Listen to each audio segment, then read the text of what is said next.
14:09 en la República Argentina, 27 grados en la capital cordobesa y hoy tenemos un día pero más que cargadito de información y encima hoy nos viene a acompañar el doctor Canelo con toda la historia y toda su experiencia como dirigente, ¿no?, político. Bueno, él también es médico, así que un lujo tenerlo acá en la mesa de hoy hasta las pelotas. Arrancamos con un par de toses, ya se vienen las toses de la temporada, del fin de semana, así que bueno, tenemos mucha información con respecto a lo que fue el Día del Trabajador y su repercusión, ¿no?, de diferentes actos, ¿no? Vemos todo lo que es el arco gremial dividido por mala suerte, ¿no?, para los argentinos. Hoy les quería comentar, estuve en una charla que organizó Martín Fresneda, legislador por Córdoba, ¿sí? Una charla de Pedro Brieger, que es sociólogo y periodista argentino, uno de los más reconocidos, no sé si es uno de los más importantes, ¿no? Y también estuvo acompañado con Mariano Sarabia, también historiador y periodista, en una charla muy interesante de lo que es la coyuntura internacional y todo lo que nos atañe a ese tema. Lo vamos a estar también, tratando, ¿no? Le quiero dar la bienvenida a Pablo Canelo, Pablo Chiquito Radaxi, y en el control Nina, que nos va a estar controlando todo lo que hacemos acá, nos va a dar las pautas por dónde tenemos que ir. Así que bueno, te doy la bienvenida, Pablo Canelo. Muy buenas tardes, de vuelta aquí por la 102.5 después de una jornada de conmemoración, para algunos una jornada festiva, para mí de conmemoración porque, bueno, precisamente el doctor Canelo va a venir después del bloque de las 3 de la tarde a hacer un contexto histórico, ¿no?, sobre el Día del Trabajador que se conmemoró ayer y bueno, entender los significados de todo esto, ¿no? Por ejemplo, en el país de la Chicago industrial donde se generó todo esto, ayer ni se conmemoró el Día del Trabajador, fue un día más. En Estados Unidos es un día más, el 1 de mayo, y es un evento que se conmemora a nivel internacional, ¿no? En todo el mundo se toma el 1 de mayo como una fecha símbolo para lo que respecta a los derechos del trabajador, bueno, porque esto surgió, ya lo dijimos ayer, después de una masacre, ¿no?, contra los trabajadores que reclamaban por sus derechos, por una mejor paga y mejores condiciones de trabajo y de vida. Recordemos que tenían jornadas de 14, 16 horas, y bueno, estamos hablando en Estados Unidos, el que ahora se muestra como ejemplo de cómo se vive en libertad y qué sé yo. Bueno, y en Estados Unidos no se conmemora el Día del Trabajador, es un día más. Y creo que en Canadá también, o sea, bueno. Ya vamos a ir ampliando, le doy la bienvenida a Pablo Chiquito Radaxi, le paso la palabra. ¿Cómo le va? Muy buenas tardes, gente. Sí, como decías vos, Pablín, qué raro que no se festeje, bueno, qué raro no, es el capitalismo ilustrado, digamos, es la sede del capitalismo mundial, la más del más sanguinario capitalismo, ¿no? Una sociedad totalmente sometida por el entretenimiento y las boludeces, ¿no? Así es, el consumo desmedido,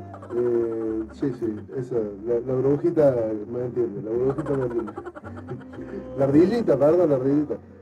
Che, sí, me llamó la atención eso que dijiste de los mártires de Chicago. Se festeja el Día Internacional del Trabajo y bueno, justamente en Chicago no se festeja. Algo muy llamativo y bueno, lo vamos a...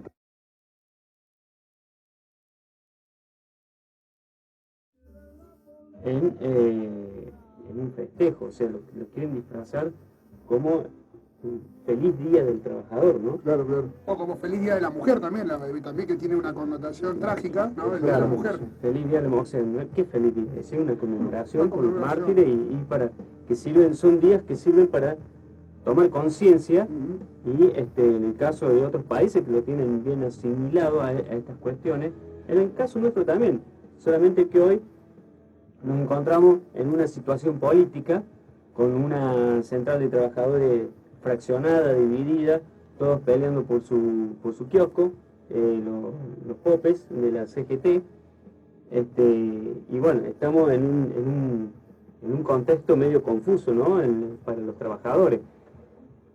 Sin ir más lejos, ¿no? Les voy a tirar una consigna, una consigna que es a la vez muy triste, ¿no? ¿Cuál es el colmo de un ministro del trabajo? Tomémoslo con humor también, ¿no? Como para que podamos reír. Y yo no lo tomaría con humor por la No, pero en el sentido, está sí. bien, más allá de lo despedido, ¿no? Pero bueno, el humor por ahí es la única salida que tenemos para ¿no? plantearnos cosas del dolor. O sea, ¿por qué no reírnos un poco? Como Macri citando a Perón con el Momo Venegas, ¿no? Eso es terrible. En el acto oficial. Momo o sea, Venegas gritando viva el presidente. Claro, en realidad eso es muy penoso, pero bueno, también le podemos encontrar el lado. Ya sé que Palito me está mirando acá y me dice, te voy a matar, ¿qué lado humorístico? Si yo te digo, ¿cuál es el colmo del ministro de Trabajo? ¿Vos qué me decís? El colmo. Y yo me imagino hacer algo contra los trabajadores, siendo su función defender el trabajo, ¿no?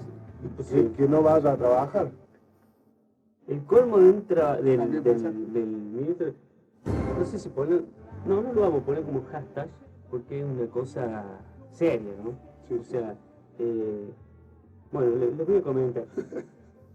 Ayer, 1 de mayo, ustedes vieron por las pantallas al presidente, al gremialista Momo Venegas, y en el mismo líder del sector de los peones rurales de campo. Exactamente. O sea, son el Guatre, el Guatre, sí, Guatre. sí. Con la pata en el cogote. Con el presidente Macri, con el ministro Triaca en el escenario ahí, ¿cómo se dice? Bueno, Dietrich, Patricia Bullrich y otros personajes ahí que había un gordo que tenía una cara que, por Dios, parecía que estaba obligado a estar ahí, y obligado mal. Una escena simpsonana, no usa la palabra, Simpson, Simpsoniana. Sí, Simpsoniana. Bueno, Simpsoniana. Claro. bueno, en una situación patética, el que entiende el peronismo lo entiende como una escena patética, ¿no? Macri hablando de Perón, es como que, no sé, Y citándolo. citándolo, y el Momo Venegas vivándolo al presidente, no porque sea el presidente, o sea, puede vivarlo el presidente tranquilamente. Ahora, el presidente que cierra fábricas acá para abrirlas en Estados Unidos. O sea, ese presidente estaba vivando, ¿no? Totalmente. Bueno, y el dato de color que estaba el ministro de Trabajo, Jorge Triaca ahí, que después de ese acto, ¿saben cuál fue la medida que tomó? ¿Te acuerdas del acto del trabajador? El Día acto del de trabajo. los trabajadores, ahí con los gremialistas, con los trabajadores que estaban ahí con el bombo, qué sé yo. Bueno, despidió a 30 trabajadores. Me estoy charlando. El mismo día del trabajador, Feriado ahí, el mismo día. o sea, el mismo día, sale con fecha 1 de mayo, despidió a 30 trabajadores del Ministerio de Trabajo. Mucha connotación simbólica, ¿no? También. ¿Cómo se podría interpretar? Cualquiera que lo interprete, o Es sea, heavy, ¿eh? es una burla de la Porque sociedad, no, es o una sea, burla de la clase no es porque trabajadora. sean 30 tipos los que echaron. Así sean Sino, dos, y así uno. sean dos, claro. El mensaje es, no me importa echar a nadie, el día del trabajador, esta impunidad tengo, y así me manejo yo, y yo hago lo que quiero, y me chupa un huevo todo. Exactamente. Porque desde el presidente hasta todos los ministros, hasta la gobernadora Vidal, Sí. la ministra de Seguridad, todos tienen la misma línea de actuación. Y Exactamente. nadie se va corrigiendo. De hecho, los únicos ministros que estuvieron o salieron a decir algo en contra, chao, Sí. afuera, renuncio. No che, quiero blandito, dijo renuncio. Macri. Exactamente. Bueno, Y imagínate. la cara más visible, bueno, de esta debate moral que tiene el gabinete de gobierno es Aranguren, porque la Entre otros. ministra Bullrich hace, pero no dice cosas como para que le jueguen contra el gobierno. Aranguren hace lo que se le canta y sale a decir lo que se le canta. No le importa nada. Es el típico, la típica personalidad. Bueno, es muy parecida a la personalidad de la de Donald Trump. Es así, este tipo. El segundo del mando de él renunció por tener diferencias con él. Decía que no podía opinar él, no podía llevar gente a su oficina. Sí, dentro de... Pedía llevar gente a su oficina, bueno, entre otras cosas, obviamente. Así que todo el gabinete está de la misma forma, bueno, habla de la misma forma y actúa de la misma forma. No lo hacen sin querer. Este tipo de mensajes Muy cínico. es muy cínico. Es Sí. muy cínico. Este tipo de mensajes para la sociedad, para los empresarios, para los sindicalistas. Yo he hecho 30 tipos de mi ministerio el Día del Trabajador y nadie dice ni hace nada. Bien, y en ese contexto, ¿no? En ese acto, que habló que él no iba a permitir mafias, él no iba a permitir aprietes y no iba a permitir, ¿cómo se dice? Corrupción y qué sé yo, ¿no? Bueno, acá tenemos un título, por ejemplo, Odebrecht aportó 500.000 pesos a la campaña del PRO, ¿no? O sea, es una máquina de contradicciones constantemente, burlándose de la sociedad que lo llevó ahí. Persiguiendo a los trabajadores que reclaman, porque estos trabajadores seguramente tienen alguna incidencia, algún reclamo. El despido fue a ¿no? causa por reclamar. Claro. O sea, la causa del despido fue por reclamo, que es, el reclamo está avalado legítimo. por la Constitución. O sea, no cometieron una ilegalidad en el reclamo, ni hubo violencia, ni nada por el En reclamo. esta flexibilización laboral hay persecución, pero muy... Totalmente. O sea, muy marcado, ¿no? Y son actitudes que toma, hoy lo tomó Triaca, pero lo están tomando los distintos ministros en las distintas áreas. Son actitudes que lo hacen para ejemplificar. O sea, vos decís, paren con la protesta porque se van todos de acá. Y eso es lo que ha sucedido, ¿no? Esta gente que era, formaba parte del staff ¿cómo se dice? De la gente que limpia ahí, de ordenanza. Sí. Bueno, 30 despidos. 30 personas, el sueldo de una ordenanza, ¿cuánto es? Debe ser uno de los más bajos que debe haber. Sí. Bueno, Dentro de encima ahora, sin trabajo, ¿no? Es el colmo lo que ha pasado, es una burla, y está, esto no se discute en la sociedad. Che, disculpa, vos sabés que a mí me llama la atención que sean 500.000 pesos solamente, lo que aportó Odebrecht a la campaña del PRO. Tiene que haber sido mucho más. Y te explico por qué, ¿no? Desde mi punto de vista. En Argentina fue imputado Gustavo Arribas, Sí. que recibió $600.000 de coima. O sea, eso fue en coima y Sí. esto fue para la campaña. Bueno, o pero sea, si sumamos. en coima son 600.000 aportantes para la campaña, para después ganar licitaciones, tiene que haber aportado mucho más que 500.000. Capaz que este número está inflado para abajo, desinflado. Sí, desinflado. Sí, para... Tenés razón, Pablo, ¿no? Lo que voy a decir, en el caso de Gustavo Arribas, y seguramente si seguimos buscando, capaz que se encuentre algo más. Debe estar ocultado un montón de cosas para que no salgan a la luz. Sobre el tema Odebrecht, bueno, así dice el artículo, ¿no? Lo podemos leer. Dice, la constructora brasilera Odebrecht aportó 500.000 pesos a la campaña presidencial de Mauricio Macri mediante una de sus controladas, o sea, otra empresa del grupo, ¿no? Que es Braskem Sociedad Anónima. Según consta en documentos oficiales que cotejó el diario La Nación, ¿no? ¿Te das cuenta de lo que te digo? Dos ejecutivos y un lobista de la compañía que admitieron prácticas ilegales y soborno ante la justicia de Estados Unidos. O sea, esto se supo porque se declaró en los tribunales de Estados Unidos. ¿Me van siguiendo? Bueno, afirmaron que también aportaron dinero a las campañas de los principales candidatos en 2015, entre ellos Daniel Scioli, Sergio Massa y Margarita Stolbizer.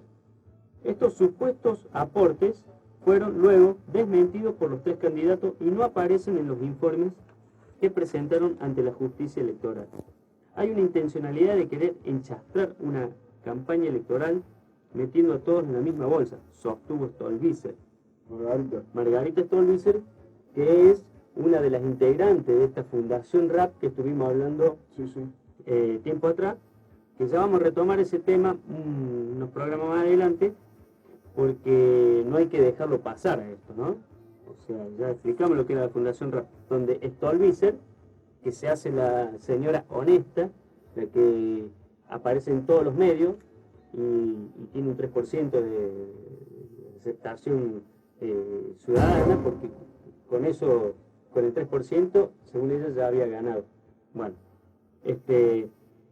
pero nunca deja de perder vigencia, siempre está, ¿no? El mismo caso Carrió. Caso Carrió. Tras indicar que desmiento absolutamente haber recibido aportes de campaña, dice, ¿no? Me da la impresión de que el objetivo es ensuciar a todos para disimular lo real que hicieron, insistió. El aporte a la campaña presidencial, en tanto, figura en el balance de PRO de 2015, porque la empresa pagó los cubiertos de una mesa en la cena de recaudación de fondos que organizó Cambiemos, según admitieron desde Odebrecht y desde el propio partido. El señor, el que quiere combatir la corrupción, entonces está acá de corrupción el señor Macri, ¿no? Y bueno, hay gente que le cree, lamentablemente, se olvidan de la historia de Macri, ¿no? Hay un eslogan que dice, Mauricio es Macri, ¿no? Y bueno. Dentro del acto que tuvo Macri, ayer anunció el plan de empalme. ¿Estás más o menos al tanto? Algo leí, pero... Bueno, si no estás tan al tanto, ¿sabes por qué es? Ajá. Porque solo lo anunció, no dijo de qué se trataba. ¿De qué se trataba? Dijo, vamos, el plan de empalme, bueno, consiste básicamente en convertir el subsidio que percibe una persona en parte del sueldo que tendrá al entrar de trabajar. Claro. Más o menos está Eso bien. suena muy lindo para la demagogia. Exactamente. ¿Por qué? Olivar. Porque esto será solamente por 2 años. Y lo anunció sin ningún tipo de detalle en el acto de las 62 organizaciones peronistas, entre comillas, ¿no? Sí. El que lideraba el ruralista, el jefe de los ruralistas, Momo Venegas. De los peones de campo, perdón, sí. Días antes, el ministro de Trabajo, Jorgito Liaca, había dicho apenas lo siguiente sobre este tema. Si un trabajador cobra un subsidio y tiene la oportunidad de encontrar un empleo en el sector privado, si tiene la oportunidad, el empleador se inscribe en el sistema de empalme. Fue solamente eso lo que dijo, no hay ningún tipo de detalle. Claro. Y lo anuncian como si fuese, no sé. ¿Para quién fue el anuncio? Para aquellos que dicen, cero. Claro, vos planero, el que jode con los planeros, bueno. Y lo están haciendo por 2 años. Esto quiere decir que en 2 años se acaban los subsidios para las personas que lo cobran. Claro. ¿Qué vamos a hacer con esas personas, no? O sea, no lo dijeron esto, no dijeron se van a acabar los subsidios. Es lo que están dando a entender, porque no dieron ningún tipo de detalles sobre el plan. Sí. O sea, lo anunciaron, dijeron que esto va a ser por 2 años, que puede llegar a ser, interpretarse como una etapa de transición entre el subsidio actual y lo que el subsidio que no va a existir dentro de 2 años. Claro. Bueno, en una de las declaraciones de Macri también dijo, queremos que todos puedan acceder a un trabajo, ¿no? Ahora, sí, suenan hermosas las palabras, pero si vamos a los hechos, hace poquito, ¿no? Había una empresa del grupo Techin en Cañuelas que ocupaba 1.200 trabajadores, una empresa Tenaris, o sea, Tenaris es del grupo Techin que produce los caños sin costura para las redes de gas, ¿no? Bueno, permitió que cerrara esa fábrica y se trasladara a Estados Unidos con una inversión de $2.000 millones instalados allá en Estados Unidos y tomando más, o sea, acá despidieron 1.200 y allá tomaron 1.500 trabajadores norteamericanos. Y que van a hacer caños para traer acá a Argentina. Y que producen los caños para traerlos acá. Con las inversiones que va a traer para Vaca Muerta. Claro. Y que posteriormente las va a rifar, ¿no? Ante tribunales internacionales. Todo esto para afianzar, ¿no? la fábrica estadounidense, que es lo que quiere hacer Trump, ¿no? Volver, que las fábricas vuelvan a su país, dándole una mano a Trump en este sentido, ¿no? De generar puestos de trabajo. Pero acá está la controversia, ¿no? Queremos que todos puedan acceder a un trabajo. ¿Cómo podemos hacer eso si está cerrando fábrica, hermano? Y llevándola afuera. Y llevándolas afuera, o sea, e encima ir a inaugurarlas. O sea, vos te presentás como presidente de la Argentina y No inaugurar sé una fábrica. si acá ha inaugurado algo Macri. No sé. Sí, ha inaugurado varias cosas, pero, ¿cómo es? Pero esto es algo simbólico y desagradable, digamos. Yo no recuerdo que haya gobiernos que estén gobernando para el pueblo, que permitan que se cierre una fábrica acá y que se lleve afuera. Y se dice, pero vos sabés que tú tengo un amigo, Ariel Gómez, Viruela le decimos nosotros. Es el único rasta neoliberal que conozco. Te lo juro por Dios. Bueno, dice que Macri es peronista. ¿Y por qué lo dice? Porque los medios muestran como si Macri fuera peronista. Hasta en Wikipedia, han armado una Wikipedia del presidente y dice ahí en Wikipedia que es peronista. Bueno. Entonces, ahí tenemos. No se puede, no tiene ninguna concepción, ningún argumento, más que la fotito con Perón atrás. Bueno, ayer en el acto decía una gigantografía, peronismo cambiemos. Sí. Peronismo cambiemos. Y el Momo Vénega decía, viva el presidente. Bueno, es lo que veníamos diciendo en programas anteriores, ¿no? Hay un interés por la derecha internacional de terminar con el peronismo en la República Argentina. Sí, sí. Porque el peronismo ha significado, y perdónme la audiencia, un grano en el traste a los intereses de la derecha internacional. Siempre. Es un hito histórico, mundial. Es uno de los movimientos sociales, por más que al que le pese, es uno de los movimientos sociales más importantes del mundo, el peronismo, ¿no? Y por eso lo tenemos tan fraccionado. Por eso está tan fraccionado. Por eso viene la CIA y le pone a Sergio Massa para que le pone plata para que arme el Frente Renovador. Por eso está esta Fundación RAP donde aglutina a toda esa gente, ¿no? Que financiada directamente por la Embajada de Estados Unidos, la del Reino Unido, Coca-Cola, Goldman Sachs, Barrick Gold. Sí. Todas multinacionales gigantescas. ¿Qué me contás, Pablo? Viste que parece que hay un acercamiento entre Massa y Randazzo ahora, se quieren... Y bueno, ahí se están viendo la A ver, dejemos algo bien en claro, ¿no? Acá nos metieron en la cabeza, en la sociedad, el peronismo de izquierda, el peronismo de derecha. Ahora quieren venir con un peronismo neoliberal. Es un solo peronismo, Es el peronismo. El peronismo no es ni de izquierda, ni de derecha, ni de centro. A veces agarran el manual que dejó Perón, los muchachos, ¿no? Es peronismo, lisa y llanamente. Perón, cuando hablaba de la tercera posición, se refería a esto también, ¿no? O sea, cuando hablaban de un mundo, bueno, en la época de la Guerra Fría, un mundo comunista y un mundo capitalista. Bueno, acá no hay ni de izquierda ni es peronismo. Y hay que interpretarlo como peronismo. Por eso tenemos las divisiones que tenemos y ahora salta un señor Momo Vénega hablando de peronismo en Cambiemos. Eso no existe, no debe existir. No, pero aparte que aborrecen el movimiento peronista, cuando no lo pueden usar los neoliberales, cuando no pueden usar el movimiento, lo aborrecen y lo ponen de lo más bajo de la sociedad, lo ponen como si fuese... Sí, es patético todo esto que está sucediendo. Y es patético que no haya una reacción del verdadero peronismo, ¿no? No me estoy refiriendo a una reacción de él y de tomar las armas, no. Una reacción de implicancia social. O sea, esto se está dejando ir, se está dejando avasallar, se está atropellando las ideologías, se están atropellando los derechos, se están atropellando un montón de cosas y se deja ir. Es impresentable que un señor como el Momo Vénega esté haciendo un acto del Día de los Trabajadores con el señor Triaca, que ese mismo día despide 30 trabajadores, y el señor Macri. O sea, es lamentable lo que está pasando. Mira vos cómo actúan los hermanos brasileños frente a las mismas medidas, ¿no? Bueno, acá ya hubo un paro general, pero fue muy criticado el paro general. La mayor huelga de la historia se da en Brasil. 40 millones de brasileños dejan de trabajar. Fue la primera huelga general en 21 años y está dirigida contra el ajuste neoliberal de Michel Temer, quien impulsa reformas de flexibilización laboral y reformas del apercibimiento jubilatorio. Ajá. Bueno, es todo un tema eso, que ya sucedió aquí en los 90. el Puesto tema de ahí la con un FJP. golpe parlamentario. Sí, Claro. totalmente. O sea, Bueno, la huelga fue total en el corazón económico e industrial que es San Pablo. Sí. Y bueno, afectó el transporte, fábricas, escuelas, comercio, logística, los bancarios, vigilantes, servidores públicos, trabajadores de la limpieza urbana, los recolectores de basura, los correos y el sector petrolero.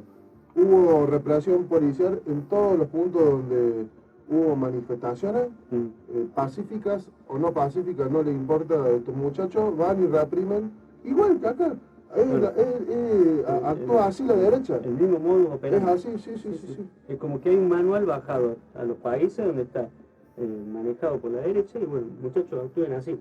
Tal cual. Es así, es bajo represión, bajo Protocolo de actuación neoliberal. Exactamente. Y bueno, tenemos los medios, tenemos los poderes judiciales de cada país, tenemos, y bueno, todo engranado para un fin, que es que vengan las corporaciones y se las lleven a todas y dejen a los países cagados de hambre. Bueno,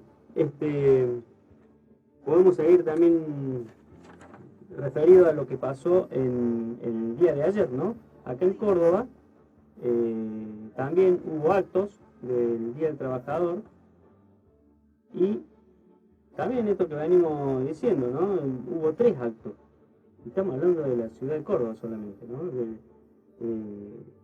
De actos, por ejemplo, se dio el día viernes, la CGT Regional Córdoba, que encabeza el de la sotista José Pien, un acto con poca concurrencia, se festejó el viernes, no se festejó el primero, y bueno, se alegaba según Pien, dijo que bueno, que no era un festejo, sino una conmemoración, esto que venimos diciendo nosotros de festejos y conmemoraciones, ¿no? Bueno, para ampliar un poco la noticia, bueno, fue una conmemoración acotada en número y asistió el ministro de Trabajo, Omar Sereno. El eje de Piem fue el rechazo de la adhesión a Córdoba de la nueva ley de las ART. Como fue a las 16:30 no hubo ningún agasajo. El propio Pien dijo que como no había nada para festejar, era una conmemoración. Pero en la noche del viernes el peronismo de Capital hizo un acto en el ESMATA. Fueron oradores el vicegobernador Martín Zayora, la secretaria de Equidad Alejandra Vigo y José Pien. Después se dio en la CGT Rodríguez Peña. La CGT Rodríguez Peña tiró la casa por la ventana y festejó el Sayer, ¿no? Sí, Manuel Sayer. Sí. Y festejó el mismo 1 de mayo con un gran asado en el complejo Forja. Bien peronista. Sí, estuvo actuando Ulises Bueno también. Se jugaron mal los muchachos del Surbac. Y según los organizadores... La banda del Surbac. La banda del Surbac. 5.000 personas, pero casi la totalidad fueron los afiliados del gremio de recolectores de residuos, Surbac, de toda la provincia. Entre los afiliados se sortearon 2 automóviles Nissan y una camioneta doble tracción de la misma marca. Cerró la fiesta, Ulises Bueno. Se la jugaron los muchachos, ¿no? Claro que sí. Esa es una verdadera fiesta del trabajador. Un agasajo para los laburantes, así. Eso fue un agasajo para los laburantes, ¿no? Y no para el establishment político. Exactamente. Bueno, Sayen tuvo el discurso político más duro contra el gobierno nacional, el que acusó de extrema derecha. No hubo críticas a la provincia ni al municipio. Vamos a ver si mañana nos podemos comunicar con Sayen para que salga a hablar unos minutos. Estaría muy bueno eso para que nos dé más precisiones sobre esto. Asistió el secretario general de la Municipalidad de Córdoba, Daliena Arzani, y el titular de CRECE, Norberto Bergani. Y en el tercer acto, o sea, porque hubo 3 actos, dijimos, realizado por el Movimiento de Trabajadores de Córdoba, que lidera el mercantil Pablo Chacón, festejó con el tradicional asado y locro que realiza el gremio de comercio en el camping de Camino a Altagracia. yo lo conozco, hermoso, Sí, también, es una obra magnífica. Fue el más multitudinario por la cantidad de afiliados y se sortearon motos. Hubo crítica moderada de Chacón contra el gobierno nacional. Asistió el ministro de Trabajo provincial Omar Sereno. Bueno, eso para tener un pantallazo de lo ocurrido por la conmemoración del Día del Trabajador. Y como esto, ¿no? En lugar de estar las tres CGT reunidas en un solo acto, festejando a todos los trabajadores, cada uno con su kiosco.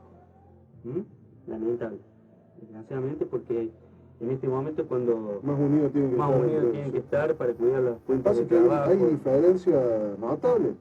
Sí. Hay algunos muy aliados al gobierno. Sí, Es así. sí, bueno, inclusive ahí tienen a José Pien, que fue funcionario del gobierno de la Sota, fue legislador, o sea, tiene un vínculo Estrecho. muy estrecho con el poder, o sea, yo no sé ese caso de Pien, cómo puede todavía estar al frente del CEP, a mí no me cierra eso. Bueno, por otro lado, ¿cómo estamos con el tiempo? No, bueno, pero seguimos derecho porque hoy tenemos muchísimas cosas, no vamos a alcanzar. Bueno, Así que bueno, ya, de todos modos ya vamos a ir con un tema musical. Sí. Bueno, por otro lado, el ministro de Agroindustria, Burjaile, escuchen esto, pidió a la industria lechera que abandonen el aporte a Atilra. Atilra es el gremio que aglutina a los trabajadores de los tambos, ¿no? De la industria lechera, y la cual es una obra social, con la cual los trabajadores de los tambos, de la industria lechera. El ministro de Agroindustria dijo eso. Exactamente. Dice que abandonen el aporte a Tilra para el mantenimiento de la obra, o sea, para el aporte para mantener a la obra social, porque eso encarece los costos laborales y amenaza la salud financiera del sector. Salud financiera y la salud de los chicos, de la familia. Claro. O sea, no, para proteger la salud financiera del sector hay que desproteger la salud de los trabajadores. A eso nos referimos cuando el gobierno ve el país como una empresa y no como un conjunto de personas, Macri, conjunto de personas que pasan hambre, que tienen enfermedades, que necesitan educar a sus hijos, porque los hijos son el futuro, Macri, son el futuro de la nación. De acá a 20 años, no vamos a necesitar. ¿Cómo pueden cómo hablar de salud financiera? Salud financiera, ¿para los bolsillos de quién? La salud financiera. Sí, para los financistas, para los bancos, bueno, lamentable, ¿no? Porque esto viene del ministro. Ese es otro tema. Está bueno que los números de la economía empiecen a subir y aumentar, qué sé yo, pero en muchos casos no representan, digamos, la verdad, no representan los números de la economía beneficiosa con las clases más bajas, porque hay que ver a dónde va destinados los ingresos que se acumulan dentro de los números esos que representan la economía de un país. ¿A quién se les inflan los bolsillos? ¿A la clase más trabajadora? ¿Está más dividida la riqueza? No, va para el lado de los empresarios. Los números aumentan y disminuyen de igual forma, ¿eh? En la tablita ahí usted, si es contador, contadora, sabe administrar una empresa, tiene algunos conocimientos de la estadística, sí, lo puede analizar, la economía sube, los números suben, ¿es beneficioso para qué? ¿Para la clase de media o para la clase alta? Para la clase financiera. Y no hablo, repito como dije el otro día, no hablo de la mentira de la clase pobre, la clase baja, la clase media, laburante, y la clase alta de un tipo que tiene una pyme y tiene 2 camionetas, 2 casas, una casa de campo y tiene una lancha. Estamos hablando de tipos que las juntan con mulitas, no con pala, con mulitas. Sí. O sea, se llevan 100 millones de dólares de acá, 500 millones de dólares de allá, firman un contrato por 5.000 millones de pesos. Esos son los ricos que no están dentro de la clase baja, media y alta que figuran en los papeles. Ahí te enseñan en el mismo colegio, clase media, baja, alta. No. Esto ya está muy superior a la clase social normal, digamos. Totalmente. Por eso digo yo que es una mentira.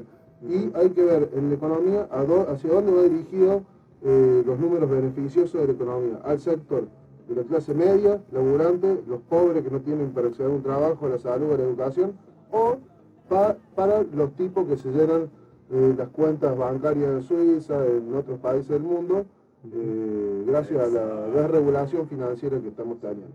Por ejemplo, el caso de Atilra, ¿no? Estamos hablando de una obra social. Pero no solamente estamos hablando de una obra social que también tiene empleados, sino que estamos hablando de un servicio de salud, ¿no? Donde está involucrado los médicos, la gente que trabaja en salud, los especialistas, donde tienen asegurados los trabajadores su salud, digamos, para poder seguir trabajando, ¿no? Y acá, según el ministro de Agroindustria, lo importante acá es cuidar la salud financiera, que seguramente la salud financiera representa a la salud de alguna financiera internacional, en desmedro de los trabajadores Y argentinos. lo poco beneficiado en el país, seguramente que se. Exactamente. Porque Bueno, siempre tiene que haber un traidor adentro para que se pueda hacer el robo, ¿no? De afuera. tal cual. Con el tema de la tasa de interés y que se la pueden llevar rápido, que otros países serios no dejan llevar la plata que uno deposita, ¿no? Claro, Se dice que bueno, la bicicleta financiera. Argentina es el segundo país elegido por estos timberos financieros internacionales. Un dato, de los casi 80.000 millones de dólares que ya viene pidiendo el gobierno de deuda externa, 30.000 fueron girados a la bicicleta financiera y se fueron. O sea, vinieron y se fueron. O sea que 30.000 millones de dólares que ya debemos los argentinos, gracias a este gobierno, No lo tenemos más. no los tenemos, Ya se fue. no se van a usar porque ya se los llevaron los vivos. Recordémosle cómo es la bicicleta financiera rápido, en 3 pasos. La aplicación Villiquen. Usted es un extranjero financista, tiene $100, lo invierte en Levac, Sí. en 3 meses le devuelven el 26%, ¿no? Bueno, usted con esos $100 compra pesos, los invierte en Levac, le devuelven más pesos, en 26% en 3 meses, es una locura. Sí. Pero en ningún país del mundo, ni en ninguna financiera del mundo, ningún banco del mundo, en ningún lado, te va a dar en 3 meses 26,5%. Que la pone el Estado. Que lo pone el Estado, Claro, obviamente. eso es lo que Usted un financista banquero de afuera, imagínese la cifra, no $100, imagínense 100 millones de dólares, ¿no? $100, le devuelven, le dan 1.550 pesos. Usted invierte esos 1.550 pesos, se lo retribuyen a los 3 meses, con el 26,5%. Vuelve a comprar dólares, le dan una cosa así como $140 y ¡pum! Se lo vuelve a llevar para afuera. En 3 meses usted ha ganado $40. Bueno, ahora póngalo en millones de dólares. Claro. 100 millones de dólares pone, se lleva 140 millones de dólares. O sea, ha ganado en 3 meses 40 millones de dólares que salen de los bolsillos y de las arcas de usted. Usted que nos está escuchando del otro lado, 40 millones de dólares en una maniobra de estos financieros. Y buitres, porque esos son otro tipo de Son buitres. usureros. Son usureros, bueno, Sí, viven de eso. viven de eso. sí. Viven de eso y bueno, y encuentran los territorios propicios para ejercer esas maniobras. Los libertinajes financieros. Bien. Por eso la desregulación y la flexibilización laboral van de la mano. ¿Por qué van de la mano? Porque mientras por un lado se mantiene entretenida la sociedad tratando de luchar por un salario para no cagarse de hambre, por el otro lado la desregulación financiera hace que los financistas del mundo, los bancos, los tenedores de bonos, los buitres que se dedican a eso, Sí. se las lleven a todas, como está pasando. ¿Por qué se piensan que han pedido, cuántos, 80.000 millones de dólares ya? Sí, 30 se han ido ya. sí. Bueno, con Eso esto no sé si me no puede. tiene gollete. Ya el próximo bloque va a venir el doctor Canelo. Quería contarles un poquito del encuentro que tuvimos hoy Sí. en la legislatura de la provincia de Córdoba. Un acto que lo organizó Martín Fresneda, legislador por Córdoba, ya lo habíamos dicho, donde se presentó Pedro Brieger y Mariano Sarabia, que es historiador, Pedro es sociólogo, y se puso como eje principal de la discusión los roles de los parlamentos en la actualidad, ¿no? Cómo se está manejando todo el tema internacional y los conflictos en todo el mundo, ¿no? Como era de esperar, Mariano Sarabia, que es historiador, hizo toda una reseña histórica yendo por el siglo XIX, dominado por los británicos, ¿no? Con su estrategia naval. Sí. ¿Sí? Hizo una reseña histórica, aparte ahí que gracias a los Rivadavia, bueno, empezamos a emitir deuda, ¿no? De la Baring Brothers, famosa... El empréstito ese, el primer empréstito que se pagaron como 100 años después, se terminó de pagar. Exactamente. Después fue por la Segunda Guerra Mundial, cuando empieza el dominio de Estados Unidos, y se hizo una explicación cuando surge el neoliberalismo de los 90 y la reconstrucción del neoliberalismo globalizado de lo que tenemos hoy en la actualidad, ¿no? Que a grandes rasgos es más o menos lo mismo, los postulados se siguen manteniendo, pero vienen diferentes carcasas, ¿no? Y bueno, cuestiones interesantes que desarrollaron estos dos... Y son diferentes contextos sociales, por eso el neoliberalismo se adapta a cualquier cosa. Exactamente. Lo único que quiere es chorear plata. Sí, exactamente. Bueno, y el gran problema hoy que tiene Estados Unidos es que hoy ya está pereciendo de los poderes, por ejemplo, culturales, de los poderes económicos para dominar al mundo. O sea, se está empezando a complicar, digamos... el aparato imperial. El aparato imperial, menos, digamos, el ala de lo que es todo el armamento, la fuerza militar que tiene Estados Unidos, que hoy en día la ponen de manifiesto como se está viendo. Lo preocupante que tenemos en el mundo hoy, yo replicando un poco lo que hablaban estos dos intelectuales, es que Estados Unidos a lo largo de los años ha aportado un anillo, ¿no? De diferentes bases militares que rodea, pisando todo lo que es Europa, rodea todo lo que es China, rodea casi todo el territorio, digamos, de Europa, Asia, África, tienen bases en todos lados, y lo preocupante es que ya llegamos a un punto de tensión que estamos complicados con el tema de lo que está pasando en Corea del Norte, ¿no? Con lo que pasa con Corea del Sur, el conflicto en Medio Oriente, y bueno, así que muy interesante la charla, la verdad que me quedé muy contento, no pude terminar la charla porque tuve que venir acá a la radio, ¿no? Así que bueno, yo les recomiendo a la audiencia que si quieren investigar un poco de esto, ¿no? De Pedro Brier, por ejemplo, hay mucha información en la red que está disponible, es interesantísimo, yo creo que es uno de los mejores periodistas internacionales de la Argentina y para darle importancia, ¿no? Así que, bueno, no sé qué más tenemos. No, es muy interesante y estaría bueno que lo puedas desarrollar más en cuanto a contextualizar los conflictos que están sucediendo ahora. Sino que en algún momento se puede llegar a dar que se desate un conflicto impresionante. Sí, lo que explicaban ellos es que más allá que hoy supuestamente China y Estados Unidos estén unidos en este conflicto contra Corea del Norte, se tiene un recelo porque ellos tienen una guerra comercial terrible, ¿no? Se sabe, Estados Unidos y China siempre están a los chispazos de lo que es la industria, ¿no? La finanza y toda la cuestión. Y bueno, Rusia, que sigue creciendo a nivel armamentístico y a nivel país también, que no va a dejar de apretar, digamos, el zapato donde tiene que apretar. Así que bueno, una situación muy preocupante, de la cual Latinoamérica se ve muy influida con el tema de Venezuela, ¿no? Con la presunta intervención que podía hacer de Estados Unidos. Gracias a Dios ahora se calmaron las aguas, ¿no? Más o menos, porque Maduro llamó a una asamblea constituyente, lo que daría paso a una resolución más pacífica de lo que se está viendo hoy, que es un tema incontrolable que está pero no tanto, en las calles. ¿no? Sí, en ese sentido sí. Pero ¿qué pasa? Le están sacando el poder a la oposición. Le están quitando todo el poder que tiene y que ha acumulado hasta ahora la oposición dentro del Parlamento, que Maduro lo tenía en contra. Bueno, ahora no va a tener ningún efecto. ¿Por qué? Porque al llamar la Asamblea Constituyente, él pide que cada sector de la sociedad, los indígenas, los obreros, los trabajadores rurales, obviando los partidos políticos. Obviando los partidos políticos. Cada sector social va a tener su representante o sus representantes, de acuerdo a la cantidad que sean, y van a armar una asamblea como la que existe en el Parlamento, nada más que con nuevos actores.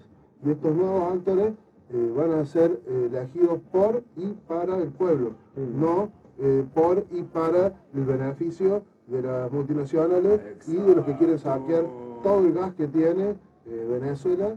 No importa el presidente que haya, no importa si es Maduro, Chávez o ¿cómo se llama la contra? Capriles, pero ellos vienen por todo y es algo global. Hay que contextualizarlo también, son ataques globales. Acá lo han hecho, en Brasil lo han hecho, en México. Sí. México es el patio de Estados Unidos. Y es la segunda sociedad más sometida después de Estados Unidos. No sé si el 60 o el 70% del PBI de México está directamente relacionado con el comercio norteamericano. Otra de las cosas que es preocupante, que remarcaba Pedro, ¿no? Pedro Brieger, el nacimiento de movimientos neonazis, hablaba de México, Chile, Argentina, en Sudamérica, en Europa, que esto viene a colación de estigmatizar, echar la culpa al inmigrante de los problemas internos para tener un chivo expiatorio, y de esa manera nacen nuevos movimientos nacionalistas fachos, por decirlo así de una forma, y que es muy peligroso. O sea, lo vemos con Donald Trump, con el tema de los inmigrantes, de la ley de inmigrantes que quiere impulsar. Y así que otra cosa que había dicho que me pareció importante también, que en base al poderío de Corea del Norte que tiene, ¿no?, militarmente, Trump se tuvo que encuadrar un poquito de sus dichos tan, digamos, benévolos hacia estos países y prometiendo, infierno de fuego a mansalva. Pero, digamos, la tensión es máxima. Sí, totalmente. Volviendo un poco a eso que vos decías, Bernardo, ¿no? En Francia, están por ir a un balotaje donde está representado Marine Le Pen, que es la candidata neonazi, de la extrema derecha, y Macron, que es liberal, o sea de hecho la izquierda socialista de Francia pide por favor a sus votantes que voten al liberal y no a la extrema derecha. Macron sería como un Massa, digamos, una cosa así. Funciona el liberalismo. O sea, es una situación que nos encontramos nosotros en el balotaje acá, en Argentina. O sea, por ahí algunos estarán de acuerdo o no, pero yo pienso que es así ¿por qué lo digo, no? Por el equipo económico que tenía Daniel Scioli en ese momento, que no dictaba mucho de lo que tienen ahora Macri, pero bajo las normativas de un peronismo, ¿no? De un peronismo. En lo que está pasando en Francia hoy, está avanzando la propuesta de Le Pen, seguida, o sea, y acompañada con los atentados, ¿no? Mientras hay atentados, es muy llamativo eso. Es muy llamativo, ¿no? Que justo ahora en un balotaje aparezcan atentados de tinte racista, de religioso, que buscan a los islamistas. Y hay que repetir nuevamente, por ejemplo, la masacre al diario Charlie Hebdo tuvo 11 muertos, ¿puede ser? Sí. 15 muertos, una cosa así. Son atentados mínimos a comparación de cuando hacen estallar en el Medio Oriente un camión con una bomba y mueren 500 personas, 200 personas. Y con más frecuencia. Sí. No entra un loco con un arma y mata 10. No, hacen morir un camión con 200 kilos de explosivos y mueren 500 personas, niños, en hospitales. Bueno, hay mucho material en internet que ustedes pueden constatar. Está muriendo mucha gente que al mismo tiempo es invisibilizada por los medios porque sucede en Yemen. Claro. ¿Quién conoce Yemen? ¿A quién carajo le importa Yemen? Sí. Si cuando hay un loco en Francia y mata a 2 o 3 personas, todo el mundo se vuelve la bandera francesa de perfil. Pero déjame de joder. Sí. Tenemos un minuto antes de la tanda, no sé si quieren que... No, saluditos. Mandamos a mi amiga la negra Ivana que nos está escuchando. Negrita, un saludo muy grande. Me vende los boxers, la Negrita. Ah, pues. Ah, ¿sí? Sí, sí, muy amiga mía. ¿Vos te lo probás ahí al frente o tiene No. que ser un biombo? No. No con el biombo. Los llevo seguro, los llevo porque sé que me van bien. Un saludo muy grande, Negra. Bueno, yo un saludo a toda mi familia como de costumbre y nada, un saludo a los oyentes que se estén comunicando con nosotros, que puedan interactuar, también nos interesa su opinión, no solo que nosotros demos un discurso, sino bueno, nosotros tratando de entender la noticia, la información y dándosela de la mejor forma posible, ¿no? Así que nos vamos a ir a una pausa, la primera pausa, 14:59 en la República. 15:07, estamos acá en el segundo bloque, se nos extendió el primero, así que bueno, ya llegó el doctor Canelo, aquí lo tenemos en estudio. Un agradecimiento eterno por la mano, ¿no? Y por todo lo que nos brinda y nos enseña. Así que vamos a ir rapidito, para no perder tiempo, le voy a pasar la palabra a Pablo Canelo. Bueno, solo para avisar de que hoy 4:30 de la tarde juega Belgrano en el Estadio Kempe, va a ser a puerta cerrada, juega con un Defensa y Justicia, ¿no? Entonces, para los piratas que se quieran llegar al estadio no, porque no lo van a dejar entrar, así que para que salgan de escuchar el partido en todo caso, y lo quieran ver. Lo van a pasar por el canal de la TDA, de Sport TV, por el canal 10 y por el Show Sport. Bueno, así que esperamos que levante ahí el pirata. esperemos, sí, acá los piratas estamos desesperados porque no sumamos puntos ni a palo. Bueno, y un dato de página 12 en su segmento de economía, la inflación en abril fue del 2%, incrementó un 2% y ya acumula en el anual un 8,5%, ¿no? Bueno, vamos a pasar con el doctor Canelo. Bueno, estuvimos durante el programa de ayer y hoy haciendo reseñas y, bueno, en conmemoración de lo que es el 1 de mayo a nivel nacional e internacional, ¿no? Recién acá en la mesa hablábamos de que algo muy emblemático, ¿no? Que en Estados Unidos no se conmemora ni se festeja el 1 de mayo, ¿no? Es llamativo porque de ahí, bueno, ahí fue donde se gestó, ¿no? De que esta fecha se tome como un símbolo a nivel internacional sobre lo que representa el trabajador, el trabajo, ¿no? Y bueno, sería interesante que el doctor nos haga una reseña, nos explique cómo ha sido la evolución del trabajo, de los de la situación de los trabajadores a lo largo de la historia, donde todos sabemos, donde marcó un crecimiento en la época de Perón. Y bueno, usted, doctor, ahí cómo nos podría hacer una reseña para que la audiencia entienda la evolución que tuvo mediante las luchas de la clase trabajadora, ¿no? Bueno, ante todo, buenas tardes a la audiencia. ¿Cómo le va, doctor? A ustedes.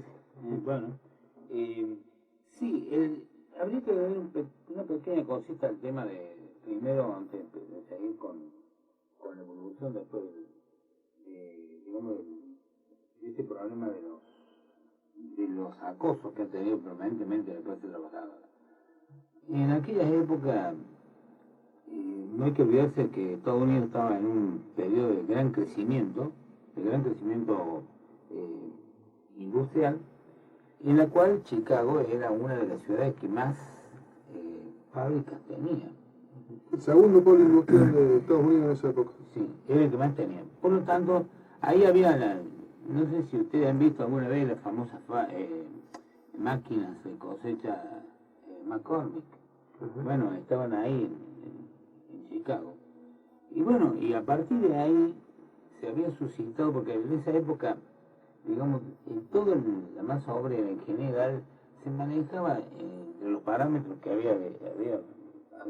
había digamos, marcado el marxismo, con Carlos Marx y con sus teorías, ¿no es cierto?, que fue generando los movimientos socialistas, donde se cobijaba, si se quiere, la masa trabajadora. Y ahí tampoco fue una casualidad, ahí también fue eso y tuvo una gran participación en el anarquismo. Entonces, claro, ¿qué es lo que se pedía en aquella época? las jornadas de 8 horas de trabajo. Eran mucho más amplias, ¿no? Claro, porque se trabajaba 14, 16, hasta 18 horas. Se trabajaban hasta los niños. Y claro, eso le iba a Los decir, niños que no había diferencia entre el trabajo de un hombre, de una mujer o de un niño. Sí. Todo era prácticamente un esclavismo, ¿no? Y entonces, claro, aparecieron estos movimientos, más que todo el movimiento anarquista, que revolucionó, se requiere un poco la clase trabajadora, y la mayoría de Estados Unidos no tuvieron inconveniente en firmar, digamos, esas 8 horas. En cambio, en Chicago no. En Chicago, no solamente eso, sino que amenazaron con echar y, digamos, despedir. Bueno, se hace un movimiento ese 1 de mayo, digamos, en la cual la policía, sin ningún tipo de miramiento, tiró a la multitud, digamos, ametralló a la multitud.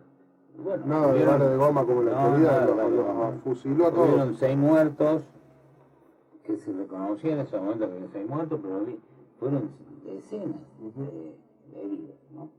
Y eso generó que se formara y se creara un caldo cultivo para luego, digamos 2 o 3 días después, fue la gran revuelta de Haymarket. Haymarket era un barrio, ¿no? Era un barrio, bueno, allí esa digamos, había mucha efervescencia, muchas quejas, muchos reclamos, muchas peticiones en parte de los obreros en ese momento. Y con el antecedente de 2 o 3 días atrás que había habido toda esa, bueno, apareció uno de la policía, parecía que no pasaba nada, de golpe porrazo explota una bomba dentro de una casa, era no una casa, sino una suerte de hotel. Explotó una bomba y eso fue como una cosa indicativa. La policía volvió nuevamente, ¿no?, a ametrallar a la gente y todas esas cosas, hubo también otros muertos y demás. Pero esa vez no se quedaron solamente con eso, sino que fueron y tomaron a los que estaban, los cabecillas en general que había ahí, que eran más o menos unas 12 personas. Y bueno, y esos fueron detenidos. Esas personas fueron las que hubo de ellas 8 que fueron ajusticiadas, ¿no? Y 4 que quedaron, digamos, liberadas, si se quiere, y algunas fueron también, de las 8, fueron 3 con cadena perpetua y 5 fueron al cadalso. Bueno, eso generó que los 1 de mayo, en el año 1889, la primera convención del socialismo en Europa declara el 1 de mayo como digamos, conmemorar la muerte de estos mártires de Chicago, que se le dijeron, ¿no? Y bueno, eso, ¿Las protestas ahí, se replicaron en otras partes luego? No, después, a fines de mayo, fue como un baldazo, digamos, eso, porque a fines de mayo del año 86 empezó a cundir en todo Estados Unidos la idea de que había que firmar por las 8 horas de trabajo. Es decir, las muertes quizás, si uno lo hace con un término totalmente liberal y digamos, desprendido de todo humanismo, diríamos que no fueron en vano, que murieron, pero que se extendió la idea de las 8 horas y se impuso prácticamente en todos lados. En Chicago demoró un poco, pero también se vino después, como pasa en Estados Unidos actualmente, allá también pasó. Vinieron los reclamos de las altas autoridades, de senadores, de diputados y demás, de organizaciones, el reclamo de que se había concebido una justicia injusta, porque no merecían no merecían haber sido ajusticiados con la muerte, ¿no? De última, pongamos que sí, de la cárcel. Y eso quedó pendiente, esa cuestión, ¿no? Se logró hacer algunos retoques dentro de eso, pero quedó pendiente. Y una cosa que llamó poderosamente la atención fue que nunca, el 1 de mayo, se aceptó en Estados Unidos como el Día del Trabajador. Se ha tenido ahora el Labor Day, o sea, el día del trabajo, Labor Day en inglés, que el primer lunes de los meses de septiembre allá se hace una suerte de conmemoración, de festejo, qué sé yo. Y eso lo adoptó Canadá y luego lo adoptaron algunos países que estaban fuera de las órbitas de Europa o de América Latina. Es decir, en África también hay algunos que están con el tema del Labor Day, ¿no? Pero en general en todo el mundo, menos en el lugar donde sucedió estos hechos. Eso es muy llamativo. Sí, y se sostiene hoy, porque dijéramos, bueno, ellos digamos, se han arrepentido, van a reconsiderar esto, vamos a poner el primer... No, en absoluto. Se sigue manteniendo ese famoso Labor Day, que no tiene nada que ver, una cosa totalmente insulsa, no es este festejo como lo tenemos nosotros, sino que fue una cosa totalmente, para ellos es como para cumplir, digamos. Ni tampoco es un día de conmemoración, por más que se siga logrando, no es un día de conmemoración, ni de recordar el hecho, ni nada. Nada. Hay digamos, unas prosas de Galeano muy sentidas, ¿no? Que lo dice, lo pinta de cuerpo entero lo que fue eso. Él dice que fue a Chicago, bueno, fue a ver a Helmaker y decir a dónde fue donde lo justiciaron. Y no sé, dice la gente, debe ser por acá, no sabemos nosotros, ¿no? Pero no hay Entonces, ni siquiera una nada, reseña histórica. no existe nada, ni un punto de referencia, ni una referencia histórica que diga dónde fue todo eso. Inclusive lo han llenado de edificios a todo. Quiere decir que está todo eso que me hoy en día, hay un montón de edificios tapados, está todo tapado. Y bueno, ¿no? Lo curioso y haciendo el espejo, ¿no? De lo que fue ese 1 de mayo en Chicago con lo que fue el 8 de marzo con respecto a las trabajadoras de los textiles, que también, o sea, que a causa de eso se recuerda el Día de la Mujer, que tampoco debería ser un festejo del Día de la Mujer, sino también una conmemoración. Cómo el capitalismo transforma hechos trágicos, ¿no? Para recordar y para replantearse uno, ¿no? Los sucesos de la historia, para tomar conciencia de muchas cosas, ellos lo transforman a lo que es una conmemoración de un hecho trágico en un día festivo. Porque voy a decir... A través del consumo, ¿no? Claro, o sea, los medios de comunicación se encargan de todo de ese trabajo, ¿no? De transformar un hecho trágico de conmemoración en un día festivo. ¿Y para qué? ¿Por qué decimos, para qué festejamos? ¿Ah? Para olvidarnos lo que pasó. Sí. Y cambiarle el sentido de las cosas. Y se ponen en el tapete celebraciones como Halloween, como el Día de San Valentín, cuestiones que son más bien comerciales, que se le da mucho más relevancia, mucho más mediatización, si quiere, ¿no? Claro. Pero bueno, cada país es diferente también. Sí, o sea, pero bueno, lo que pasó también con el Día de la Mujer, el 8 de marzo, fue un hecho drástico, trágico. Encerraron a las mujeres y se consumieron con el incendio. Sí, 8 mujeres fueron las que murieron. Cerraron una fábrica y le prendieron fuego. Sí, claro, para que no vayan a la protesta. Quedaron adentro mujeres porque había hecho, era como una suerte de toma que había. ¿No fue en Chicago también? Pararon, sí, en Chicago. ¿En Chicago también? Pararon, digamos, por eso Chicago se caracterizaba porque además de haber recibido una gran cantidad de inmigrantes, tanto sea del interior, porque allá, digamos, también hay que explicar un poco esto de que Estados Unidos hizo su explosión demográfica y todo lo demás, y su explosión digamos, de apropiaciones de tierra en detrimento de México y demás, y de otros países, lo hace, digamos, poniendo en su lugar gente a trabajar, es decir, gente, labriegos, campesinos. Y bueno, esa explosión de campesinos llega un momento que entró en crisis porque Estados Unidos, aparte de eso, ya no era un país agrícola, sino que era un país industrial. Entonces, la industria requería de mucha mano de obra. Entonces se abrieron las compuertas para que venga la inmigración, pero al mismo tiempo tenía una inmigración interna.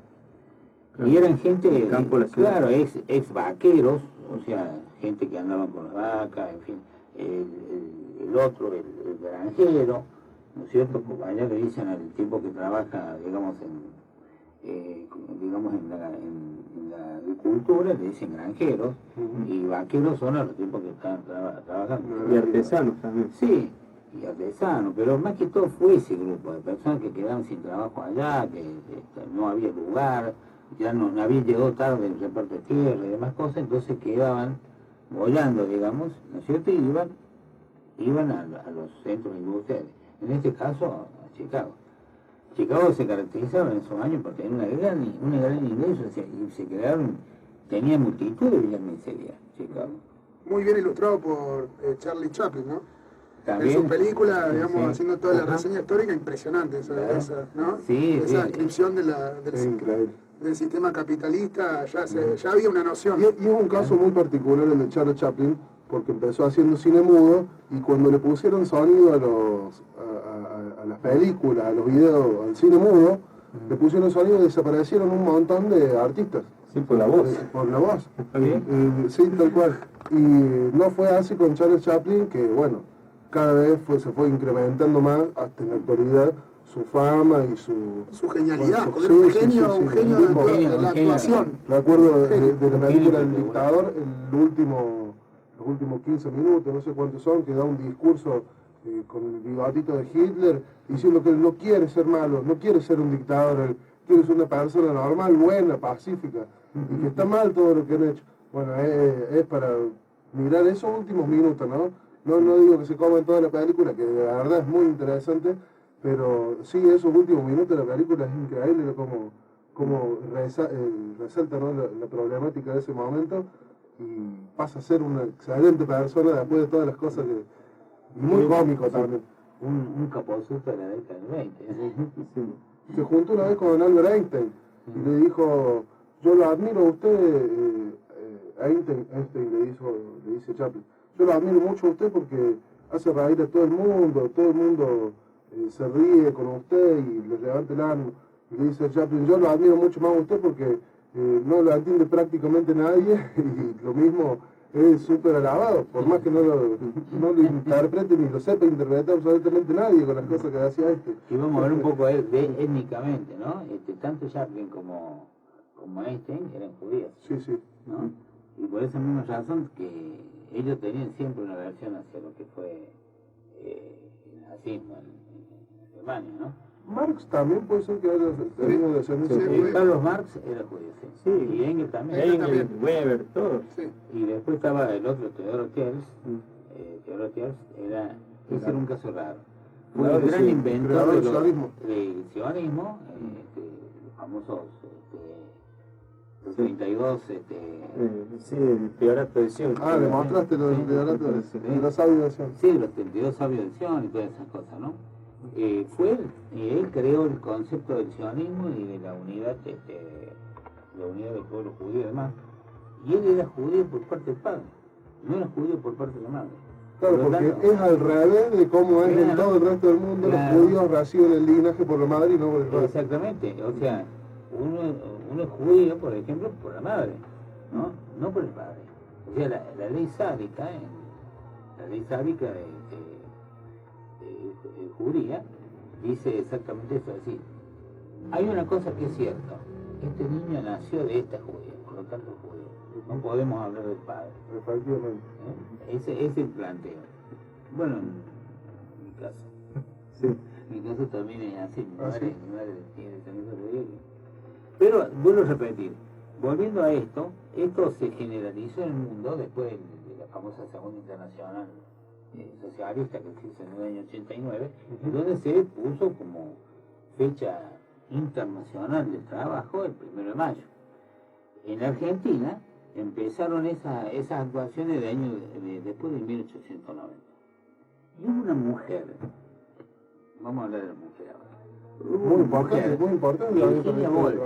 Virginia Wolten, que fue una activista anarquista argentina, que fue una de las grandes propulsoras de los 1 de mayo en Argentina. Inclusive acá también hubo 1 de mayo sangriento porque la policía lo iba a reprimir.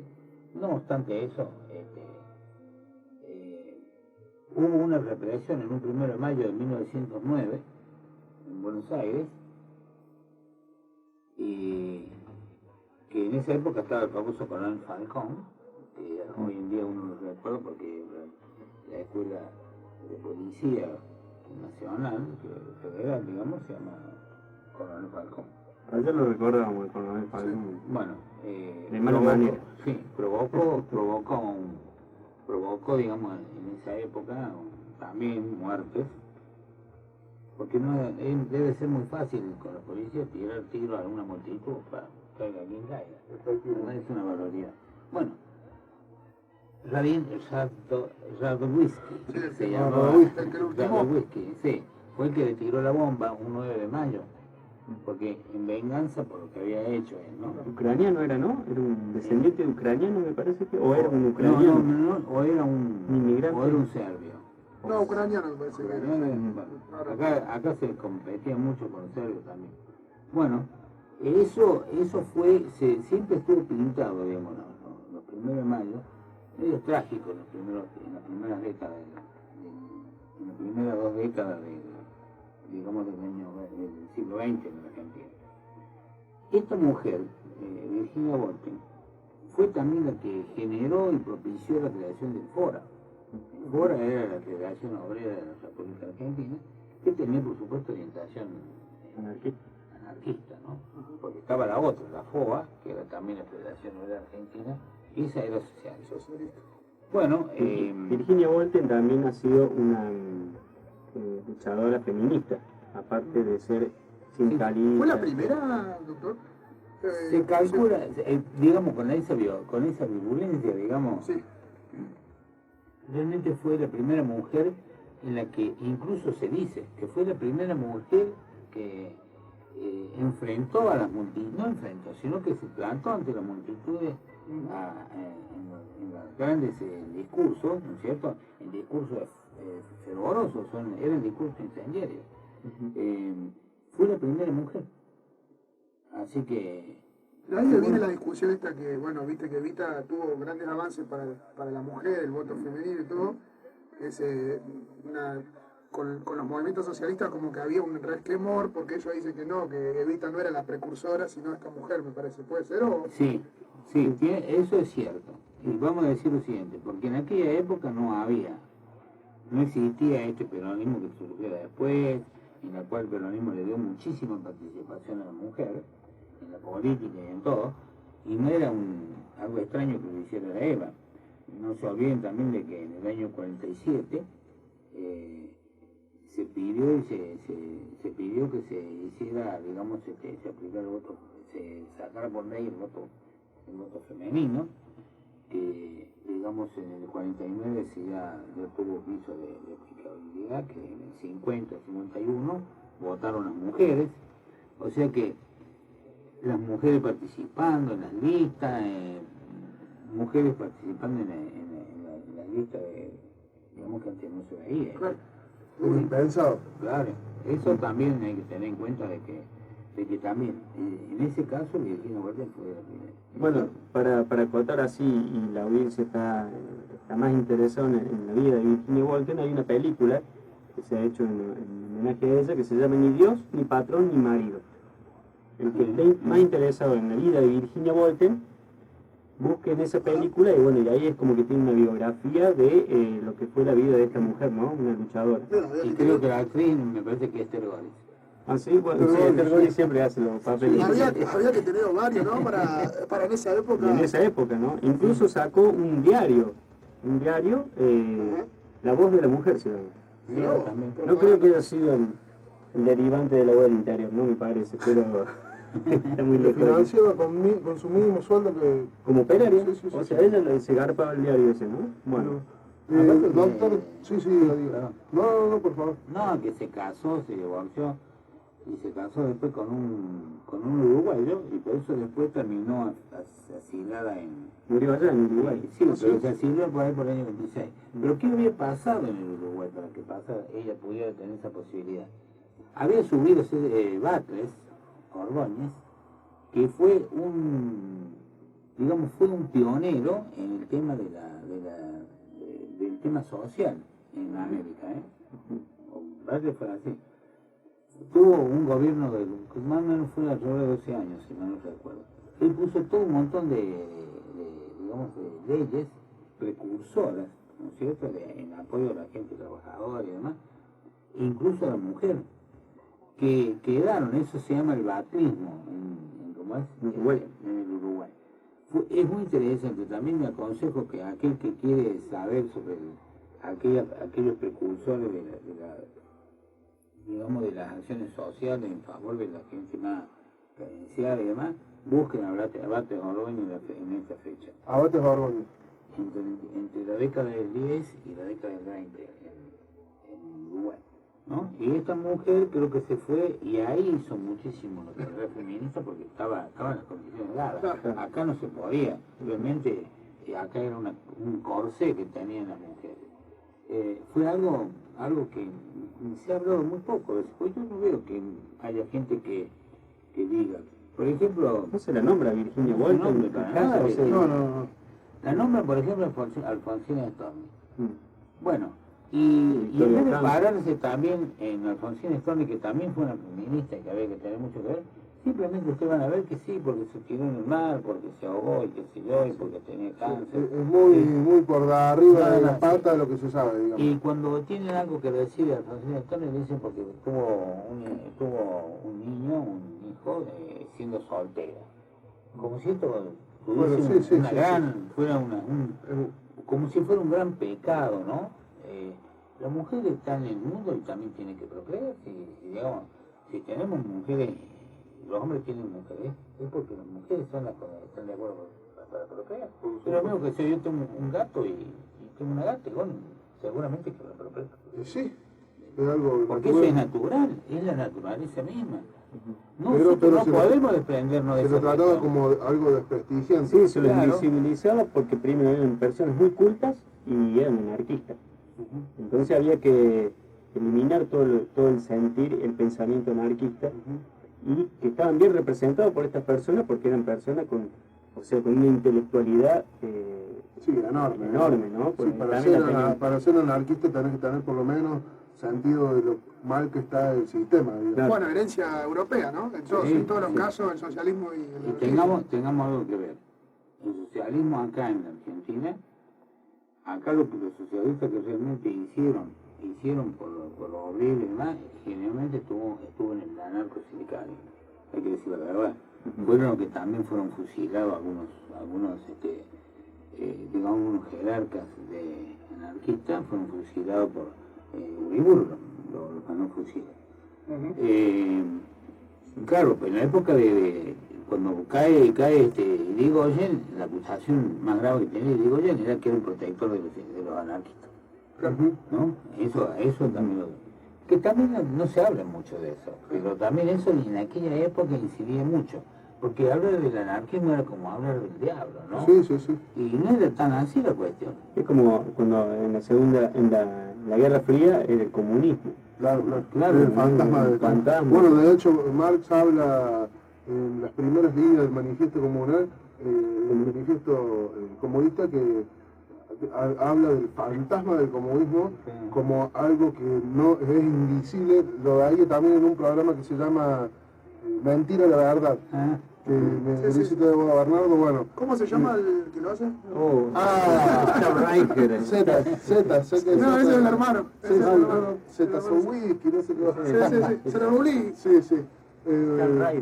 Le quería preguntar, Canelo, para seguir con el tema del trabajo, con el tema del peronismo y el tema sindicalismo, que está totalmente relacionado. ¿Qué opina usted de que el presidente del Estado en un acto del Día del Trabajo con el Momo de Eneo, que es un explotador el tipo, y que además de eso, como peronista, tenía una bandera, una gigantografía que decía peronismo en cambio,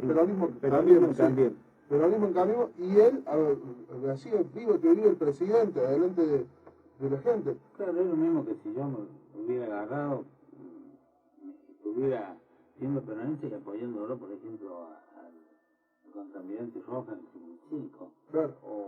o haber estado con Videla en el 76, por ejemplo, ¿no? Y decir, peronismo con Videla, no una cosa por el estilo.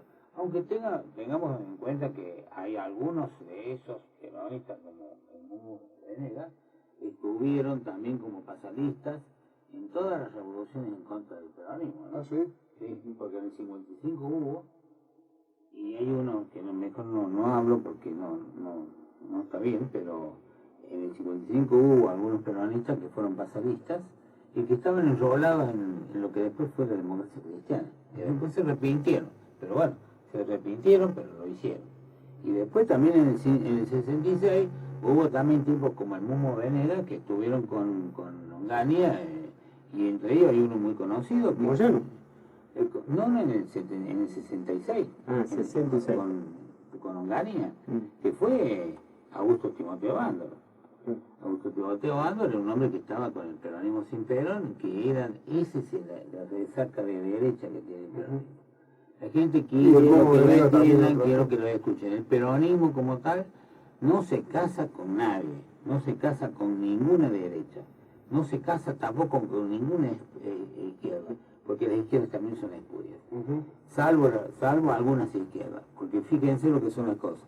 ¿Por qué el anarquismo terminó desapareciendo en la Argentina? Porque se tuvieron que refugiar en otro país, seguirse, y al final terminaron porque el mismo socialismo que había acá, en vez de fortalecer, unir, no que haga que el anarquismo sea, pero por lo menos ayudar en algunas cosas, para que la idea digamos, la idea popular, la idea del trabajador libre, la expresión del trabajador en el mundo de la política y demás, estuvieron siempre apoyando las derechas, fueron funcionales la derecha, la mayoría, desde el famoso Pinedo, que es el abuelo de este Pinedo que está ahora en cambio, ¿no?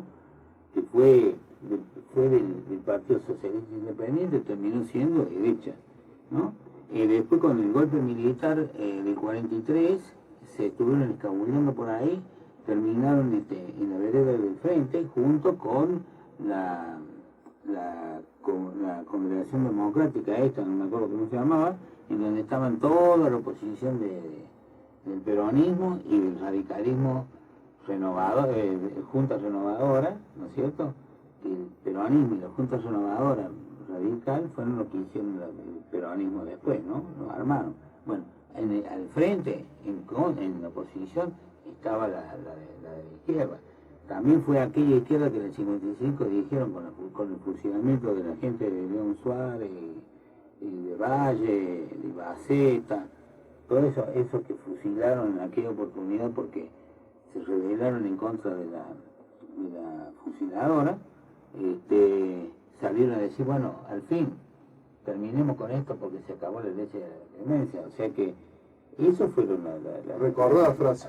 Recordada frase que hay que tener en cuenta porque muchas veces, ahora que no se quejen los socialistas de ahora, porque ellos han dejado una herencia muy fulera en el pasado. ¿Cierto? El peronismo no se salió de ahí. Cuando el peronismo sacó los pies del plato fue cuando quisieron reemplazar a Perón con aquel peronismo sin Perón, y que estuvo en esa fila con Augusto Timoteo Bándolo. Pero fíjense lo que digo, yo creo que Venegas, el Mumo Venegas es también un poco peor, es más peor, ¿no? Más peor, como dicen, es más peor. Es el más peor que Bándolo.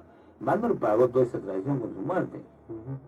Porque en el 68 lo fusilaron los mismos compañeros, o sea que, digamos, quizá lo que estoy diciendo es muy duro, pero yo creo que en política estas cosas en algún momento hay que pagarlas, ¿no? Yo creo que hay que pagarlas.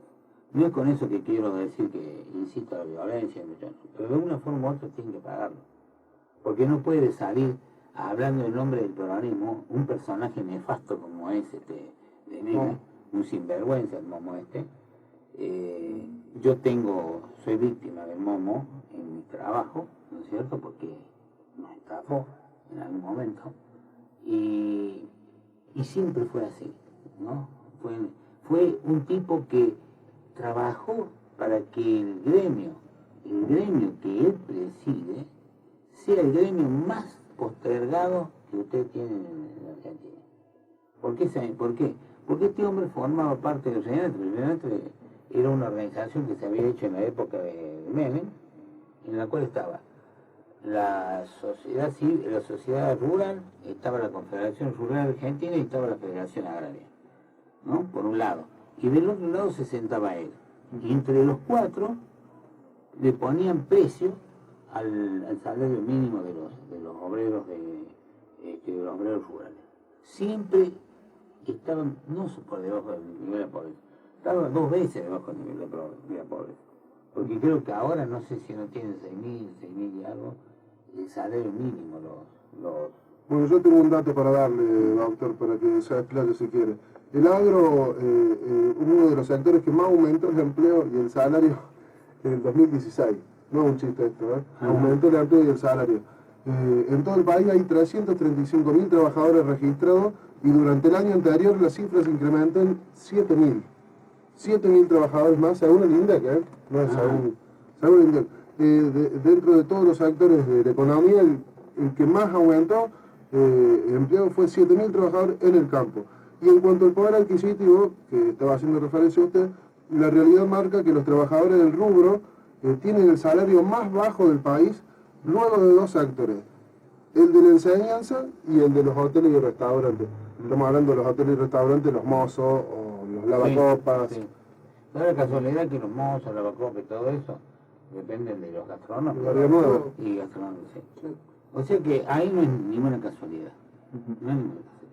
Bueno, hemos pasado un momento La verdad que muy sí. lindo, muy instructivo. No sé, para cerrar sobre este tema, bueno, sobre Podemos nos decir, explayamos porque la idea era llegar a la época de Perón con el tema de los... vamos a de los decir, trabajadores. la época de Perón fue lo que se llamaron los tiempos felices, ¿no? ¿Por qué razones? Porque los obreros lograron tener toda la mayor cantidad posible de beneficios que se pueden dar a un tipo que forma parte de la producción. Porque acá, ¿qué hace el liberalismo? El liberalismo dice que es un costo el trabajo laboral, pero sin el trabajo laboral no hay riqueza, Claro. porque hay que generar la riqueza. Yo puedo tener Lo toman muchísima como un plata. gasto. Claro, y lo toman como un gasto porque lo tienen que pagar. Pero algo tienen que pagar los que tienen plata, porque le están haciendo producir más plata. Entonces, eso es lo que le planteó Perón. Y dijo, Se quedan con la plusvalía, como claro, decía Marx. exactamente. ¿Qué es lo que hacía Perón? Perón decía, el 50% para el capital y el 50% para el trabajo. Y llegó a ver, y esto que lo escuchen todos, ¿no? Que no vengamos después a decirle que Perón, no, Perón, ¿qué es lo que puso? El 50,4% de la masa dineraria que es digamos lo que es la economía de producción, el 50,4% fue a mano de los obreros y el 49,6% fue en manos del capital. Fue el índice más alto que se conoce, ¿no es cierto?, digamos del reparto, de esta distribución de la riqueza. Esto se llama la distribución de la riqueza. Cuando escuchen por ahí, los queridos oyentes, ¿qué es lo que es la distribución de la riqueza? La distribución de la riqueza es eso, que te valoricen tu trabajo, porque el trabajo vale oro.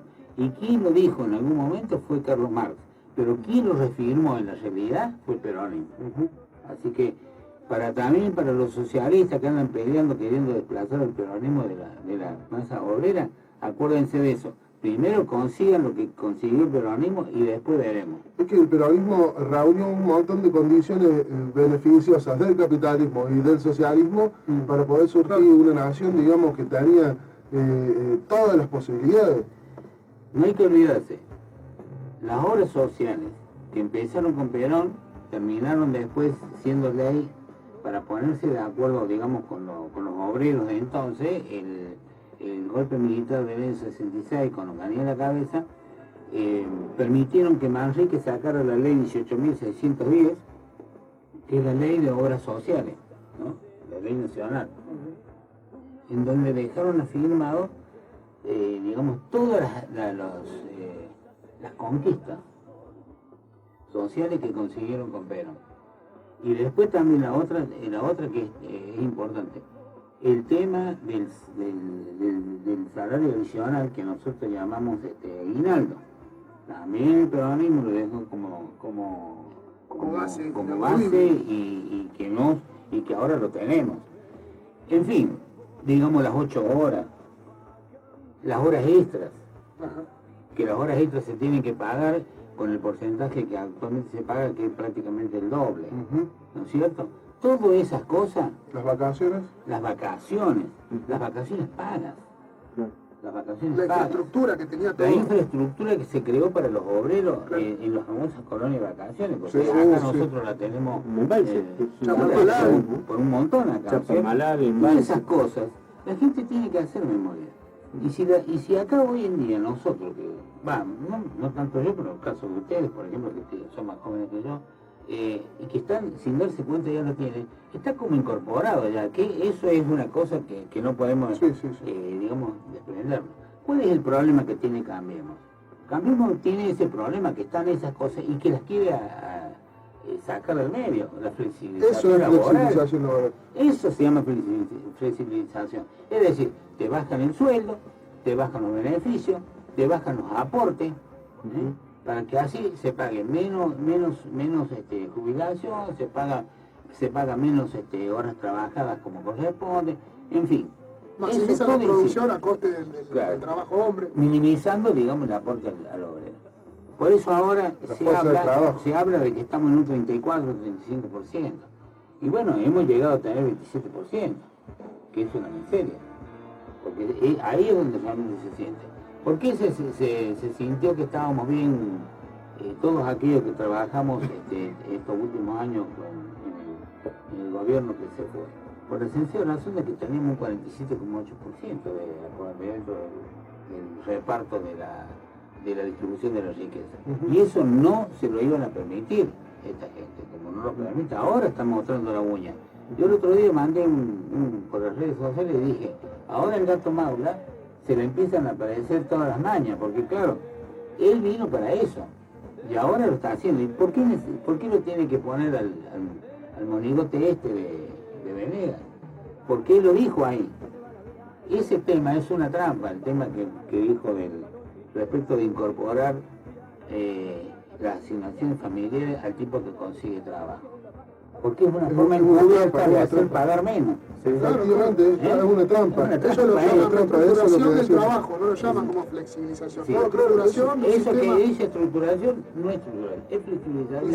Y es por 2 años este plan. Claro, porque Y no dio ningún detalle específico, porque dijo que era eso y nada. él saca ese aporte a los 2 años y dice, no, el Estado no le va a pagar más porque así tenemos más plata para repartir después en las obras viales, Claro, en todas esto- esas obras públicas, esto es lo que porque decía. ahí es donde se lleva la plata. Y entonces, ¿qué hace digamos, el industrial o el empresario? Sigue pagando lo que le aportó dentro de ese combo. Y el otro le va a pedir y le dice, no, vos firmaste y estuviste de acuerdo de que tenía que ser así. Ya está. Ya está hecho. La famosa la tenés adentro. Sí. Efectivamente. Bueno, muchísimas gracias por venir, doctor Bueno. Canelo. Sabemos que se tiene que ir, tiene que llegar temprano a un lugar, pero le agradecemos de todo corazón. Cada vez que lo escuchamos, los oídos se nos explotan de felicidad y la cabeza se nos ilumina un poco más. Así que muchas gracias. Acomodando la estantería del pensamiento. Sí, ¿no? totalmente. Porque ¿Qué es lo que hace de eso se falta? trata. Eso es lo que se trata, efectivamente. Es acomodar yo siempre digo, ¿no? Cuando hablo con compañeros, hay que uno armar el mueblecito, ¿no? Con la información y acomodarlo como para tener relación de todo, ¿no? Un poco. Sí, todo siempre la historia enseña, siempre la historia la tenemos que usar de espejo para entender el presente, ¿no? Por eso no hay que olvidarse de la historia, por eso no hay que dejar de que nos transforme la historia, ¿ah? Por eso no hay que dejar de que nos desfiguren la historia y que nos malinterpreten la historia. La manipulen, exactamente. Así es. Entonces, bueno, y me dejan decir una sí, pequeña cosa por favor. Por supuesto. de un gran maestro que tuve yo, que dijo, la historia tiene que ser profundizada y crítica, si no nos sirve. O sea, profundizar lo que ya conocemos en mayor conocimiento y ser crítico como corresponde de acuerdo a nuestro pensamiento, cómo se planteó la situación dentro de ese proceso y ese momento histórico. Y para no tropezar con la misma piedra dos veces. Exactamente. Y bueno, ese hombre fue Hugo Vaca Narvaja. Profesor. Sí, sí. profesor. Un homenaje para él. Sí, sí, sí. Murió en el Decapitado. año 76, decapitado por la turba, ¿no es cierto? Y es el papa de todos los otros vaca narvajas que también pelearon por un país más justo. Ujú. Un Un saludo, sí. Grande si nos están escuchando, Homenajes. para toda la familia. Exacto. Sí, lo notamos emocionado y lo notamos como que ha sentido su presencia a lo largo de todos estos años Que es el papá del que es fiscal, Sí, sí, sí. juez federal. Es abuelo, Sí. es abuelo, Abuelo. del fiscal, del juez federal. Ajá. Es De acá padre, de Córdoba. sí, es padre de Fernando, Ujú. y el juez es hijo de Hugo Miguel Vaca Narvaja, que era el hijo de él, ¿no? O sea, él es el papá de los Vaca Narvaja jóvenes, y por ejemplo el papá de Patricia Vaca Narvaja, bueno, Sí. en fin, un hombre que paradójicamente no venía de peronismo, fue un hombre que vino del radicalismo intransigente, y en el camino fue cambiando, digamos, fue cambiando de parecer, es muy natural. Pero quiero decir que fue un hombre de bien y lo recuerdo con mucho cariño. Bueno, un homenaje Muchas sentido gracias. para él. Sí, Bueno, sí, gracias. sí, sí. Bueno, Tengo una noticia yo, sí. chico, que quiero darle. Muchas gracias, doctor. Una mala noticia para Chile. Científicos determinan dónde se producirá el próximo terremoto del siglo. Ah, Que ¿pasa bueno, en que eso Chile? siempre está latente, ¿no? Sismólogos chilenos y franceses han predicho el lugar donde se producirá el próximo terremoto de grandes dimensiones, asegurando que será mucho mayor que el registrado en Chile el pasado 25 de abril, y se estima que podrá ser este terremoto cerca de Santiago de Chile. Así que bueno, seguramente va a influir Argentina, una noticia triste, pero bueno, Bueno, habrá Así que que- darle lugar a los hermanos chilenos que se vengan para este lado. exactamente. Pablo, hoy teníamos el 2 de mayo como hecho relevante el hundimiento del general Belgrano. No podemos dejar de... Sí, eso, bueno, forma parte de lo que es el segmento de efemérides. Ya se nos está acabando el programa para ir diciéndolo. Bueno, para ¿Cuánto nos queda, Guille? Estamos a 6. ¿Cuánto nos queda? 5 minutitos. minutitos. Bueno, Bueno, sí, sí. Entonces decime, Pablo, todo lo que me tengo que decir muy rápido. Bueno, este es el bloque de la efeméride hoy, 2 de mayo, ¿no? Bueno, pero esto refiere al 2 de mayo de 1982 en el marco de la Guerra de Malvinas, ¿no? Vamos a leer bien cómo ha sido la crónica, ¿no? Ocurre una de las jornadas más negras en el marco de la Guerra de Malvinas, donde el crucero Ara General Belgrano es atacado por un submarino nuclear, el HMS Conqueror, cuando la embarcación argentina se encontraba navegando fuera de la zona de exclusión marítima. Bastante hijos de puta. Sí, recordemos que esa zona de exclusión marítima había sido fijada por el Reino Unido, y esto lisa y llanamente, en lo que son las convenciones de guerra, es un asesinato masivo. Sí, ¿Mm? mucha Porque gente. estaba fuera de digamos, lo que es el teatro de tareas, ¿no? Iban en el buque 1042 hombres, cuando a las 17 horas fue atacado y hundido el Ara General Belgrano, mientras se encontraba navegando a 32 millas náuticas fuera del área de exclusión, lo que acabamos de decir. Este hecho es una fuerte violación a la Carta de las Naciones Unidas, que deja expresamente prohibida toda hostilidad fuera de los límites de exclusión. El Ara General Belgrano había sido el USS Phoenix, el momento de servir a la Marina estadounidense, votado en el año 1938. La República Argentina lo compró en 1951, junto a otro buque norteamericano, el USS Boise, y por ese entonces el Ara había sido bautizado 17 de octubre. Cabe recordar que fue en la época de Perón. Muy bien.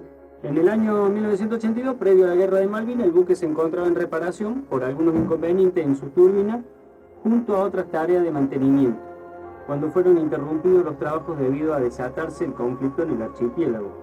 El Ara zarpó de Puerto Belgrano, en Punta Alta, provincia de Buenos Aires, el día 16 de abril, luego de abortar en 2 oportunidades su salida, con órdenes de navegar hacia la zona de conflicto, también llamado TOAS, o sea, Teatro de Operaciones, de atracar en la isla de los Estados, al este de la isla de Tierra del Fuego, y allí quedarse vigilando el flanco sur de la zona de conflicto. Bueno, eso como para hacer una alusión, ¿no?, al hecho trágico que fue el hundimiento del general Belgrano, ¿no? O sea, fue un golpe al corazón, ¿no? El hundimiento del Belgrano, porque fue un hecho, bueno, estamos hablando de una guerra, pero fue un hecho de traición absoluta y de violación de las cartas magnas. Fue hundido fuera del perímetro que ellos mismos pusieron. Que ellos mismos pusieron como teatro de operación. Bueno, creo que esto era lo más importante para resaltar en el bloque de efemérides. Podemos decir otras cosas, pero no sé cómo estamos con el tiempo. Ya se nos está yendo, che. Bueno, Se nos está yendo. Desbocado Casero insulta a Pepe Mujica por sus dichos sobre Cristina Fernández de Kirchner. Sí, bueno, pero dale. Y bueno, ¿Quién dijo? el gordo Casero. Dejalo, claro. Está bien, que hable, pero me parece que no vale la pena darle entidad, ya sabiendo de las cosas que hace, que dice. Bueno, tengo los números de la Lotería de Córdoba, compañero. A ver. Vamos. Si me esperan un segundo. Hay un conflicto a ver. Ahora sí. Vamos, sí, vamos. Bueno, sorteo es la matutina, ¿no? Sorteo número 2648 de la Lotería de Córdoba. Quiniela. Primer premio, 7100. ¿Saben qué es el 7100?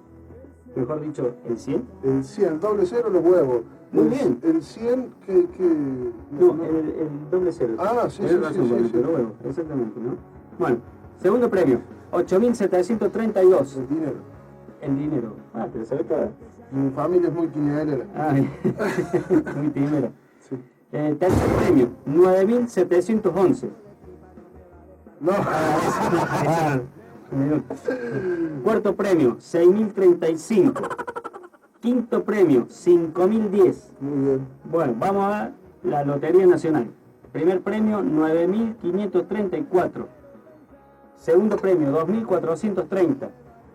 Tercer premio, 1631. Cuarto premio, 1613. Y quinto premio, 3922. Perfecto.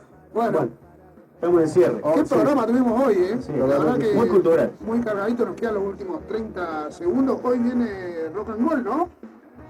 Mañana viene Rock and Roll. Bueno, sí. mañana están los chicos ahí con todo el deporte. No tuvimos tiempo para tratar los temas de deporte. Así que bueno, nos estamos yendo. Que tengan una hermosa tarde. 15:59. Suerte para los hinchas de Águila, ¿no? Bien.